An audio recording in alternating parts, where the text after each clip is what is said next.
Wa an Anasin radhiyallahu ta'ala anhu qala jaa thalathatu rahtin ila buyuti azwajin nabiyyi sallallahu alaihi wa alihi wa sahbihi wa sallam yas'aluna an ibadatin nabiyyi sallallahu alaihi wa alihi wa sahbihi wa sallam falamma ukhbiru ka'annahum taqalluha wa qalu aina nahnu minan nabiyyi sallallahu alaihi wasallam wa qad ghufira lahu ma taqaddama min dhanbihi wa ma ta'akhkhar. Qala ahaduhum amma ana fa usalli al-laila abada wa qala al-akhar wa ana asumud dahra abada wala uftir wa qala al-akhar wa ana a'tazilun nisaa fala atazawwaj abada. Faja'a Rasulullah sallallahu alaihi wasallam ilaihim faqala antumul ladzina qultum kadza wa kadza ama wallahi inni la akhsyakum lillah wa atqakum lahu lakinni asumu wa uftiru wa usalli wa arkudu wa atazawwajun nisa faman raghiba an sunnati falaysa minni muttafaqun alaih. Bismillahirrahmanirrahim. Assalamualaikum warahmatullahi wabarakatuh.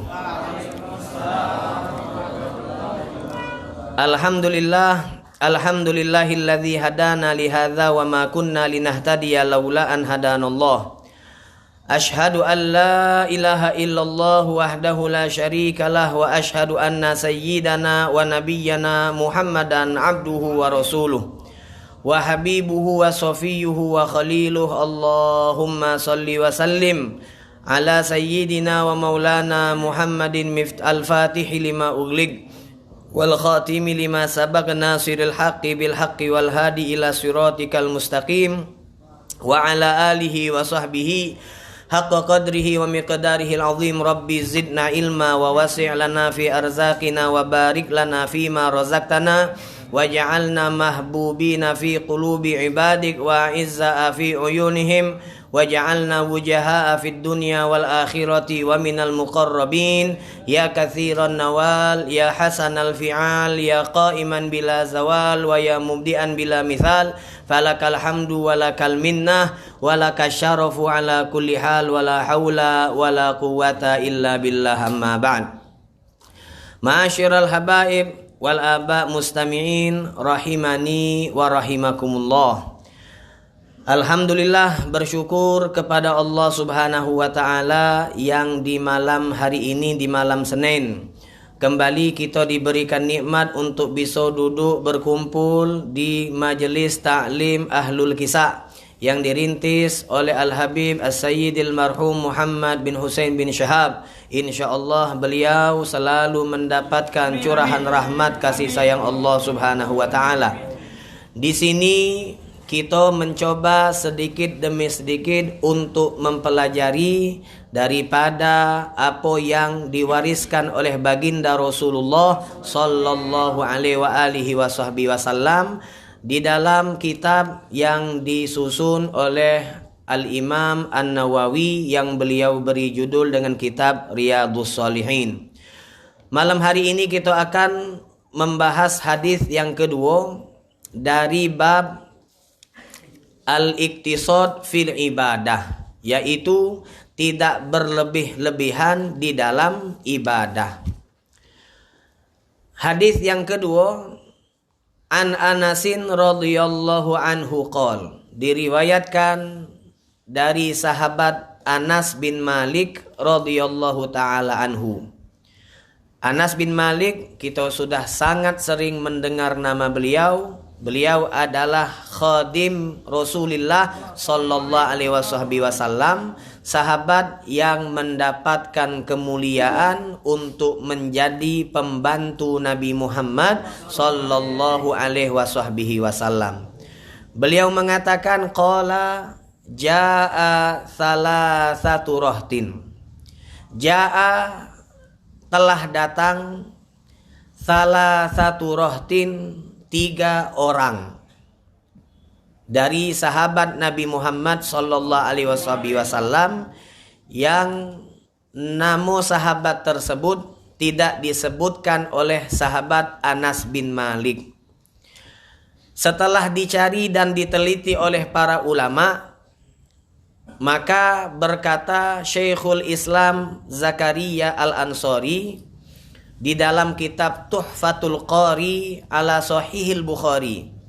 Ada seorang ulama namun nama beliau adalah Zakaria Al-Ansari yang beliau dijuluki sebagai Syekhul Islam. Kenapa beliau dijuluki sebagai Syekhul Islam? Ini ada ceritanya.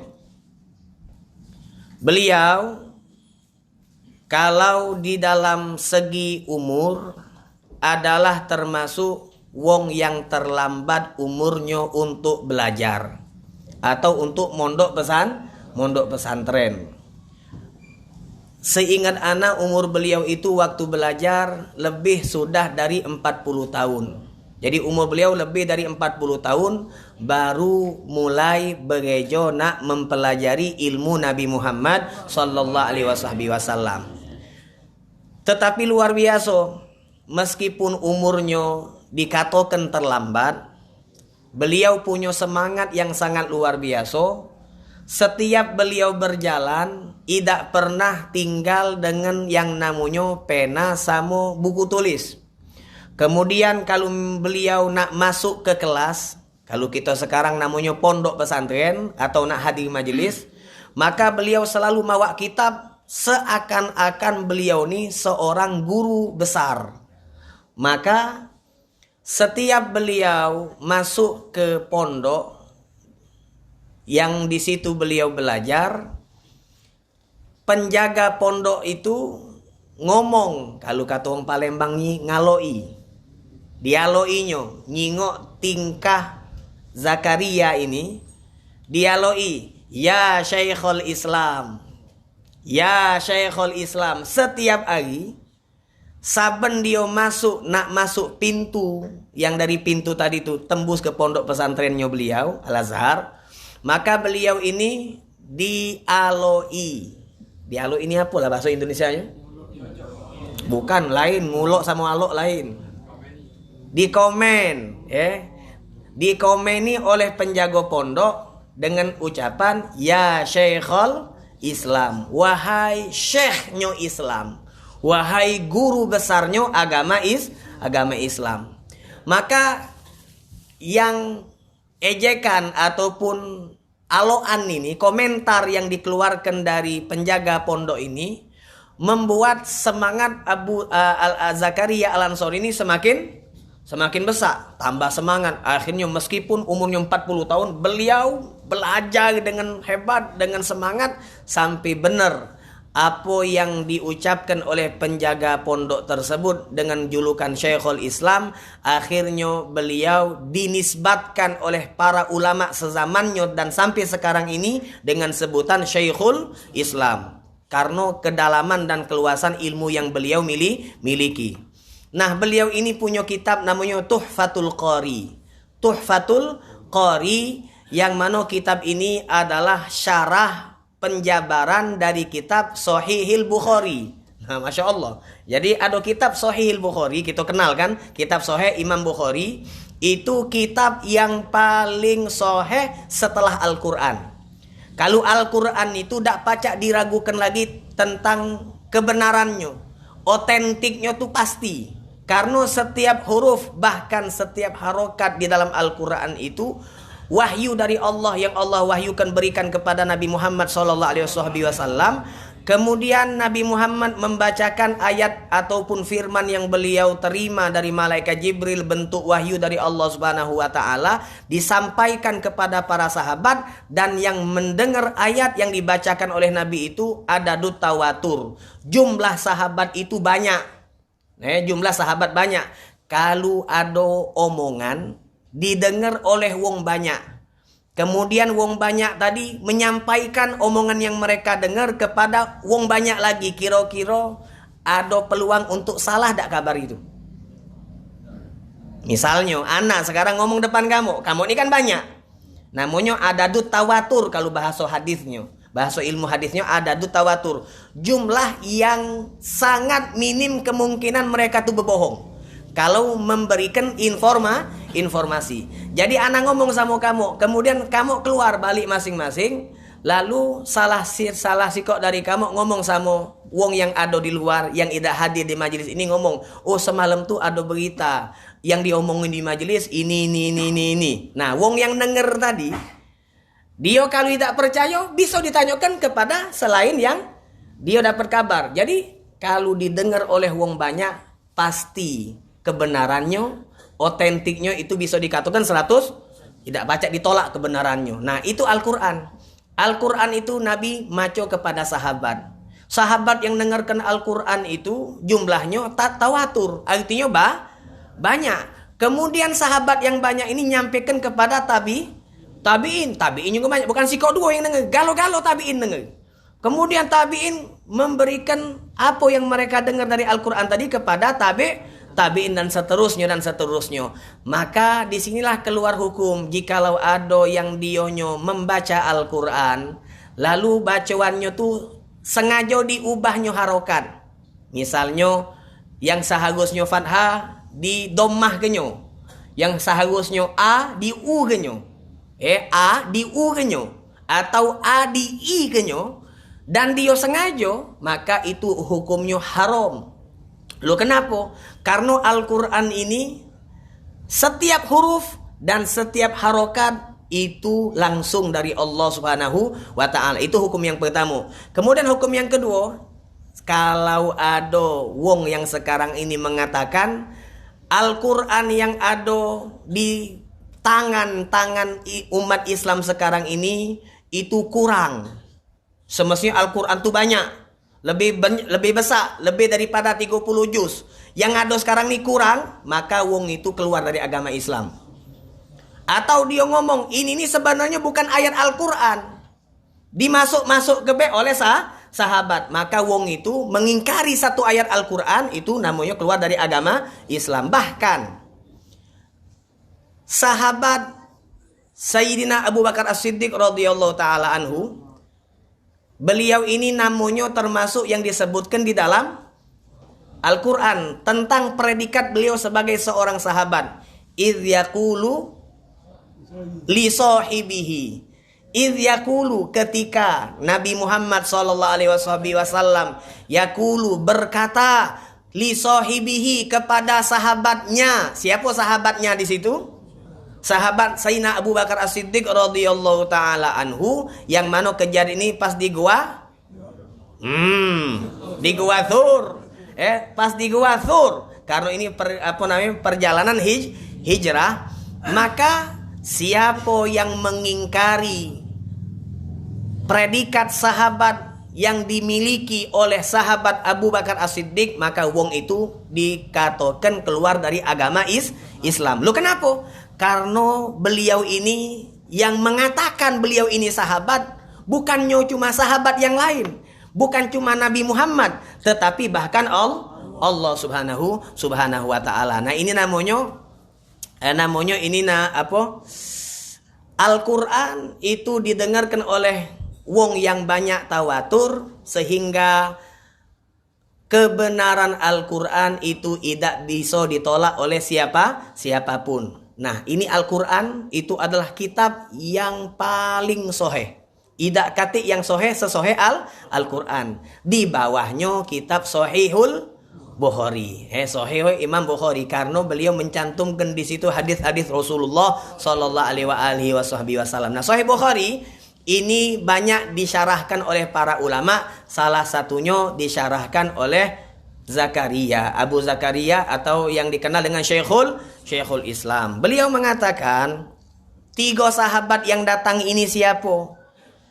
3 sahabat tersebut adalah pertama Ali bin Abi Thalib, yang kedua Abdullah bin Amr bin As, dan yang ketiga adalah Uthman bin Maz'un.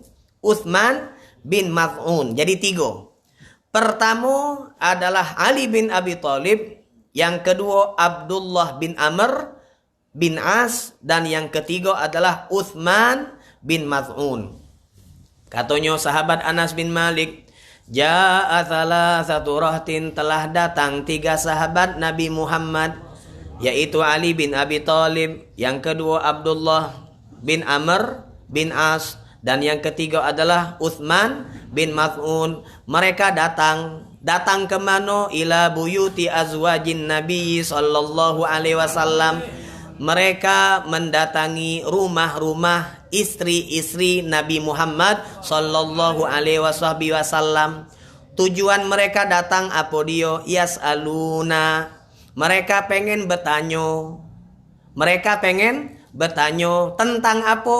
An ibadatin Nabi sallallahu alaihi wasallam, tentang ibadah yang dilakukan oleh Nabi Muhammad sallallahu alaihi wasallam. Jadi mereka ini 3 wong ini, Ali bin Abi Thalib, Abdullah bin Amr bin As, Uthman bin Maz'un, datang keliling rumah-rumah Nabi itu, dikelilingi, dan mereka nanyonyo dengan sikok pertanyaan. Mak manonian cara Nabi itu ibadah, banyak apa dikit? Jadi mereka bertanya. Akhirnya setelah keliling tadi, mereka menyimpulkan, falamma ukhbiru, ketika mereka sudah mendapatkan kabar dari istri-istri Rasulullah, ternyata ibadah Nabi ini luar biasa. Maka ka'annahum taqalluha, mereka akhirnya menganggap ibadah yang mereka lakukan itu sangatlah sedikit. Jadi saking banyaknya ibadah yang dilakukan oleh Nabi Muhammad SAW, maka mereka nganggap ibadahnya mereka tuh sedikit. Coba kamu bayangkan, sahabat baik tidak berani nak membandingkan ibadahnya mereka dengan ibadahnya Nabi. Lo kok tiba-tiba kita nganggap lah sama cak Nabi. Nah kan, dari mana itu tuh? Pikiran itu tuh datangnya dari mana? Analah sama dengan Nabi. Tadi anak salat duha, kata Nabi 8 rakaat, anak 8 rakaat. Iyo, sama jumlah rakaatnya baik. Tapi kualitas salatnya beda. Kalaupun sama secara lahir, batinnya tidak pacak disamo ke. Ya jangan kita nak ngaku nak takoan ya. Nak kita lah sudah belum lah apa-apa lah sudah jalannya agak mengot dikit. Lah jalan mengot dikit, becabung yang paling hebat sudah. Anak ni sudah segala sunnah tulana gawi ke galo. Sudahlah kau. Pengetahuan tentang sunnah lagi dikit. Dia nak ngatakan aku segala sunnah sudah digawikan. Pengetahuan kita tentang sunnah lagi sedikit. Sahabat pengen tahu tentang sunnah, mereka bercari. Lo kalau kan mereka ja'a salah satu rohtin ila buyutin Nabi, buyuti azwajin Nabi. Mereka datang ke rumah-rumah istri Nabi Muhammad. Artinya mereka tuh pengen mencari info tentang sunnah Nabi Muhammad sallallahu alaihi wasallam. Makanya di sini ada kaidah, katanya ulama, al ilmu yu'ta. Yang namanya ilmu tuh didatangi, jangan nak ngandon. Ah, bela ustaz tuh harus ustaz tuh bergerak. Ente itu bergerak juga. Jadi sama-sama bergerak. Kalau kita yang bukan ustaz, cari ustaz.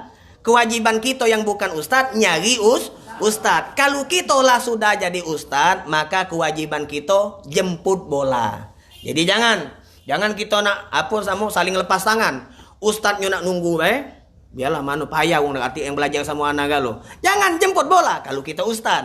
Kemudian kalau kita murid, kalau kita bukan ustaz, jangan payah ustaz sekarang ni milih-milih kalau ngajar. Payo kejar cari ustaz. Memang ustaz tu tugasnya nyemput bola, cuma kita juga jangan becak wong lah sudah hebat. Jangan. Ini Sahabat Rasulullah berejo mereka untuk mencari info tentang sunnah Nabi Muhammad SAW. Padahal mereka itu sudah luar biasa. Pengetahuan tentang sunnah Nabi itu sangatlah luar biasa. Nah ini. Maka ketika mereka diberikan kabar oleh istri-istri Rasulullah, falamma ukhbiru ka'annahum taqalluha, ketika mereka sudah dapat kabar tentang ibadah Nabi yang sangat luar biasa, maka mereka menganggap ibadah yang mereka lakukan itu sangatlah sedikit atau masih sangat minim. Waqalu, lalu mereka serempak mengatakan, aina nahnu minan nabi sallallahu alaihi wasallam. Aina nahnu minan nabi. Di mana kedudukan kita dengan kedudukan Nabi? Kita nih ibadahnya kurang. Ibadahnya Nabi luar biasa. Jadi apa yang bisa kita banggakan? Nabi sangat hebat. Wa qad ghufira lahu ma taqaddama min dzambi wa ma ta'akhkhar. Padahal Rasulullah sallallahu alaihi wasallam itu sudah mendapatkan pengampunan yang lalu dan yang akan datang. Mendapatkan pengampunan yang lalu dan yang akan datang, jangan kita fahami Nabi pernah berdosa, bukan. Artinya Nabi itu mustahil melakukan maksiat. Jangan kita ngartikan mata qaddama min dzambihi wa ma ta'akhkhar. Dosa-dosa dan kesalahan Nabi itu sudah dihapuskan oleh Allah. Jadi Nabi pernah berdosa. Jadi wajar dong kita maksiat. Nabi pernah. Nah, itu salah. Makanya kalau belajar itu benar-benar. Kalau belajar itu ngawak pena, ngawak buku, biar otak ni tidak salah paham. Kata ustaz tu, Nabi diampuni dosa kesalahannya. Masya Allah. Artinya kalau kita bermaksiat tu wajar dong. Wajar, Nabi pernah bermaksiat. Ente otaknya kesetum. Itu salah. Maksud ayat ini, ma taqaddama min dzambihi wa ma ta'akhkhar, artinya beliau itu maksum, atau yang disebut di dalam pelajaran ilmu tauhid 4 sifat Nabi: sidik, amanah, fatonah, tabligh. Sidik artinya jujur, bisa dipercaya. Amanah sama berarti sama jujur. Sidik artinya dapat dipercaya, jujur. Amanah artinya menyampaikan tuh tabligh. Nah, kamu jingoklah nah. Wong yang modal mainin ndak pergi majelis taklim. Nah, itulah artinya kita nih nganggap diri kita sudah wow. Padahal pengetahuan yang paling dasar sifat wajib Nabi masih Sudahlah jangan meloi ruwet, jangan dipeloi itu tuh. Sidik artinya jujur, amanah artinya sama jujur itu wong pacak dipercaya sama baik. Kata Ami Husinnya, amanah tuh lawannya daripada khianat. Ya apa artinya? Amanah tuh artinya, makanya catat. Amanah tuh artinya maksum. Amanah tuh artinya maksum. Kenapa maksum ini di dalam sifat wajib Nabi disebut amanah? Amanah itu artinya menjalankan sesuatu sesuai dengan yang diamanatkan, sesuai dengan yang dititipkan. Segala anggota tubuh kita, segala nikmat yang Allah berikan itu bentuk amanat yang wajib untuk kita syukuri. Nah, syukurnya tuh apa makna syukur? Kita menggunakan nikmat yang diberikan oleh Allah untuk fasilitas kita ibadah. Nah, Nabi Muhammad cak itu. Nabi Muhammad wong yang paling amanah. Mata beliau tidak pernah khianat. Makanya di dalam Al-Quran ada ayat ya'lamu kha'inatal ayun. Dialah Allah yang selalu mengetahui kha'inatal ayun, mata-mata yang berkhianat. Mata yang berkhianat ini maksudnya mana? Mata yang banyak maksiat. Rainya ngawasano tapi matanya noleh sini. Ada kan? Ada yang pakai kacamata hitam biar tidak ketahuan ngintip. Ada. Nah, ya'lamu kha'inatal ayun. Ya'lamu kha'inatal ayun wa ma tukhfis sudur, dan apa yang tersimpan di dalam hati. Nah ini, jadi amanah itu artinya maksum. Ana berapa kali di majlis ini? Ana ingat lebih dari 3 kali ana ingat di majlis ini. Amanah itu artinya maksum. Artinya beliau, Nabi Muhammad dan nabi-nabi yang lain, rasul-rasul yang lain itu mustahil melakukan daripada maksiat. Maksiat itu adalah bentuk pengkhianatan kepada Allah. Kalau kita maksiat dengan mata, artinya mata kita berkhianat. Siapa yang kita khianati? Allah. Allah ngomong ngenjuk mata ni untuk taat. Kita pakai untuk yang haram, maksiat. Berarti khianat sama Allah. Lisan kita untuk taat, kita bohong, kita ngatai uang dan seterusnya, maka itu lisan yang berkhianat dan seterusnya. Kalau Nabi Muhammad tidak seperti itu. Jadi waqad ghufira lahu ma taqaddama min dzambihi wa ma ta'akhir. Nabi Muhammad ini luar biasa ibadahnya. Kalau kita ni apodionian, dosa masih banyak, belum diampuni. Kemudian kita juga ke depan masih berpeluang untuk bermaksiat. Ibadahnya kita pas-pasan. Itu katanya sahabat. Yang ngomong ini sahabat Ali, sahabat Abdullah bin Amr bin As, sama sahabat Uthman bin Maz'un. Kita ni apa diunian? Kedudukan kita sama Nabi alang kejauhnya. Kita dosa masih banyak, belum diampuni. Dan ke depan juga kita belum tentu dijaga dari maksiat. Tapi Nabi aman. Beliau tidak pernah bermaksiat. Lalu kita yang keadaan cak ini ibadahnya pas-pasan, Nabi ibadahnya luar biasa. Akhirnya qala ahaduhum, salah satu daripada tiga wong tadi ngomong, berkata, ama ana fa usalli al-laila abada.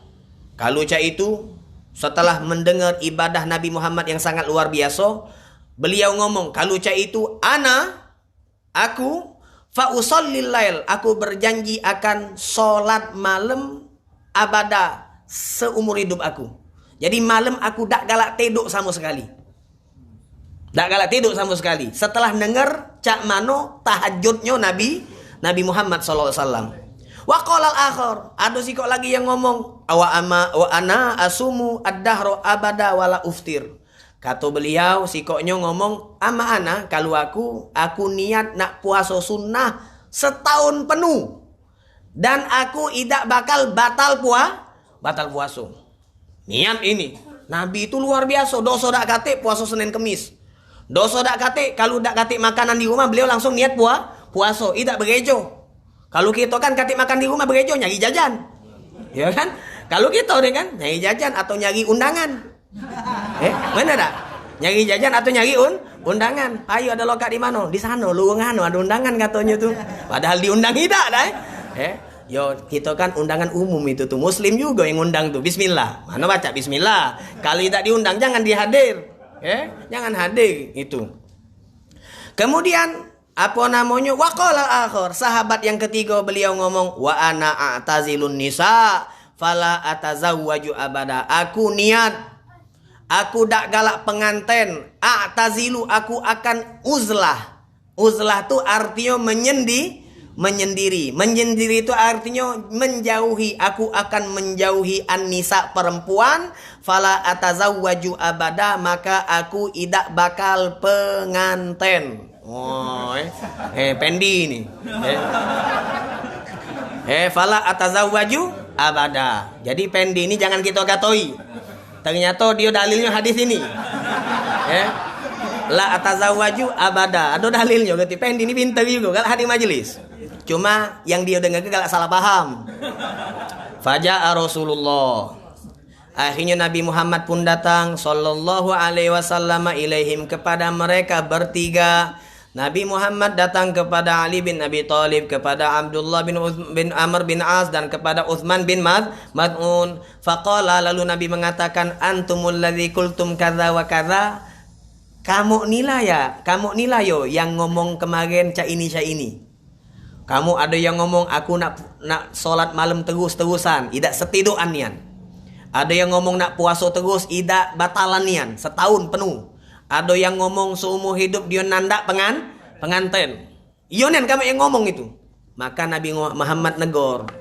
Ama wallah, kata Rasulullah, ama ketahuilah. Wallahi, demi Allah. Inni la akhsyakum lillah. Kata Rasulullah, ini sesungguhnya aku la akhsyakum adalah orang yang paling khosyah, orang yang paling takut lillah kepada Allah Subhanahu wa taala. Aku wong yang kalau sifat takut, sifat takwa, sifat khosyah itu yang paling hebat adalah aku Nabi Muhammad. Wa atqakum lah, dan aku adalah orang yang paling bertakwa. Lakinni, akan tetapi kata Nabi, aku meskipun wong yang paling takwa, meskipun wong yang paling takut kepada Allah, asumu wa uftiru. Aku puaso kalau pas puaso.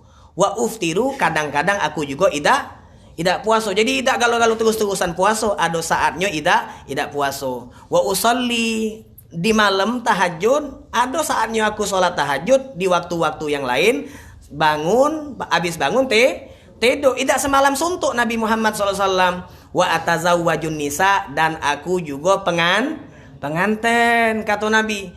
Aku takwa, tapi jangan mentang-mentang nak ngakoi takwa dak galak penganten, salah. Tidak kata hubungan antara takwa sama pengantin. Kalau dia pengantin berarti tidak takwa, salah. Justru dengan menikah itu tanda dia takwa. Wa tazawwajun nisa faman raghiba an sunnati falaisa minni. Maka barang siapa yang dionyo itu raghib, yang dionyo itu menjauh, tidak mengikuti daripada sunnah ajaranku, falaisa minni, maka orang tersebut bukan termasuk golonganku. Yang jauh dari sunnah Nabi Muhammad, kalau jauhnya gara-gara dia pembangkang, maka dia bukan kelompok Nabi Muhammad, kafir. Tapi kalau dia sok pinter, maka dia wong fasik yang tidak mengikuti sunnah Nabi Muhammad SAW, maka falaisa minni, bukan kelompok dari kelompok Rasulullah SAW. Alhamdulillah, malam hari ini kita kedatangan tamu mulia Al-Habib Al-Ustadz Ahmad Syarif bin Saggaf bin Syahab. Sedikit kita akan mendengarkan ilmu dari beliau. Kita yakin ilmu yang beliau sampaikan insya Allah ilmu yang barokah, ilmu yang bermanfaat untuk kita di dunia dan akhirat. Fa alaihi falyatafaddal mashkura. Sallu ala nabi.